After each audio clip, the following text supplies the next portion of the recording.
Palmistry کے بارے میں اسلام کیا کہتا ہے؟ یہ جتنا بھی علم نجوم، پامسٹری، یہ سب چیزیں ہیں، یہ اگر تو کوئی آدمی یہ سمجھتا ہے کہ انسانوں کے تجربات پر مشتمل ہے،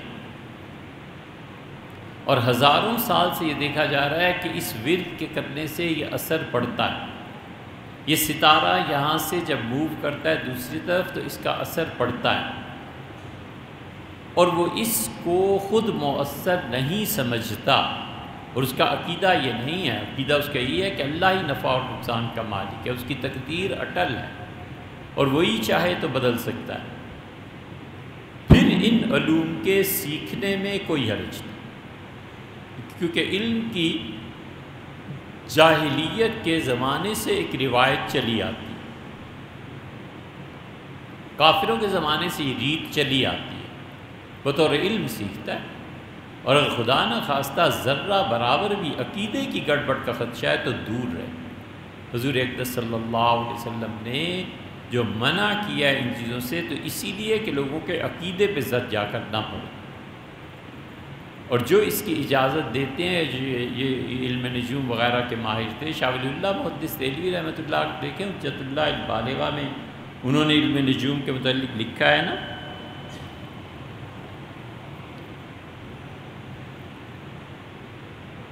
شاہ عبدالعزیز صاحب رحمۃ اللہ کا تو بڑا مقام تھا، حضرت قاسم نانوتوی رحمۃ اللہ نے بھی لکھا ہے، اور حضرت نانوتوی رحمۃ اللہ علیہ نے جمال القرآن میں علم نجوم پہ لکھا ہے۔ یہ اب دیوبندی جو فتوے دیتے رہتے ہیں، ان میں سے بہت سے مفتیوں نے تو پڑھی ہی نہیں یہ کتابیں، انہیں کیا پتہ کہ انہوں نے کیا لکھا ہے۔ تو جن حضرات نے جواز کا لکھا ہے وہ اسی وجہ سے لکھا ہے کہ ایک علم قدیم سے چلا آتا، علم القطف،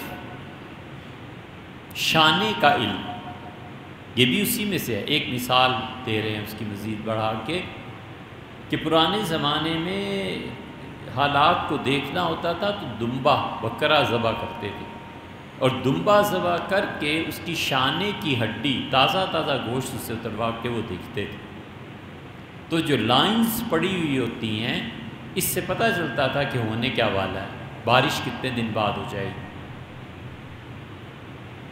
اور دھوپ کب، اس کی وجہ سے موسم میں حدت پیدا ہو۔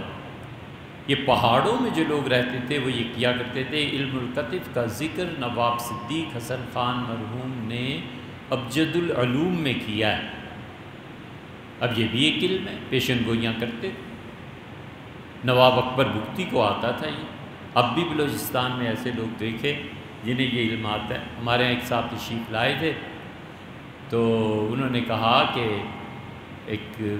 ہم نے کہا علم، کہنے لگے ہاں سب آتا ہے۔ ہم نے کہا پھر کیا کریں؟ کہنے لگے دمبا ذبح کراؤ۔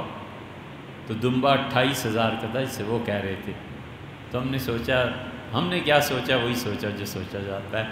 تو 28,000 روپے کا دمبا، ان کا اس کی شانے کی ہڈی لے آؤ، میں تمہیں بتاتا ہوں کیا ہو۔ اکبر بگٹی کو آتا، اسی لیے بگٹی کے بیٹے سب یہ کہتے تھے کہ وہ غار میں چلے گئے تو انہوں نے دمبا ذبح کروایا، پھر اسے دیکھا اور پھر کہا کہ میں 1 ہفتے میں مر جاؤں گا، اور وہی ہوا ان کے ساتھ۔